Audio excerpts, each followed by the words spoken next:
એક જ તમને વાત કરું કે એક આત્મો જાય એની પાછળ ભજન શું કામ? વિચારવા જેવું તો છે બાપુ. રાહડા નો લેવરાવે, બેન્ટ વાજા નો વગડાવે. કોઈ ગુજરી ગયું હોય તો કે ભાઈ આપણે બેન્ટ વાજા વગડાવો, રાહડા લેવરાવો, લોકગીત ગવરાવો. ભજન શું કામ?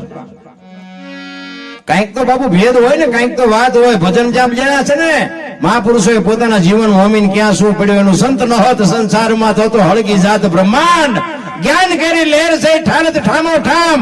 એક તમને જીવનના કોઈ પણ ઉપડા છેડ્યા હોય, આખી દુનિયામાં વંટોળિયા છેડ્યા હોય, સાધુની ઝૂંપડીઓ ન હોત તો જાત ક્યાંય મને કહો તો ક્યાં જાત? મંદિર છે એ ખોટા છે એ મારી વાત નથી. મંદિરમાં તમે જાઓ, મંદિરમાં તમને શાંતિ મળે, પણ ગમે એવા બાપુ તમે ઉપાડા લીધા હોય ને ક્યાંય તમારું બાવડું ન કોઈ પકડે એવું હોય તો મૂર્તિ એમ કે બે ત્યાં રોકાય.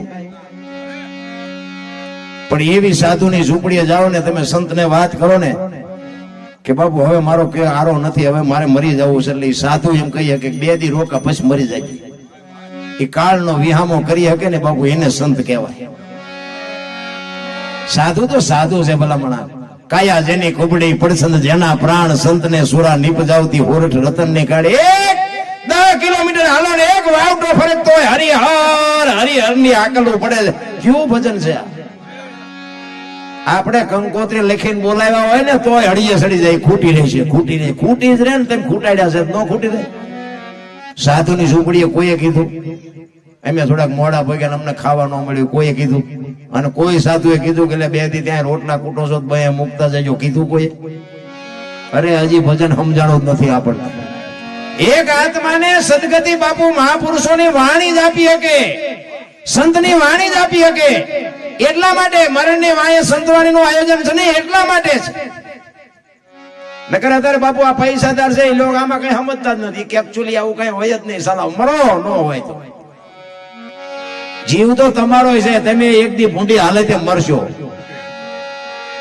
અરે સંતના શરણ સિવાય બાપુ શાંતિ જ નથી. અને સંતોએ બાપુ છે ને દુનિયાના માથે દુઃખ લીધા છે. ત્યાં દુનિયા આ બધા પૈયા લાગે છે, એમ નામ લાગે છે. તમને કેમ નથી લાગતા? તમારી પરજા નથી લાગતી. બીજાની ચા વાત કરવી? કઈક તો હેતુ હશે ને. આ એક સંત બેઠો હોય કે ભગવી ચિત્રી હોય અને તમને અંદરથી એટલું તો થાય ને કે આપણે બાપુ સીતારામ કરીએ. તમને તમારી પરજા કેમ નથી કરતી? સાધુ તો સાધુ છે મારા રામ.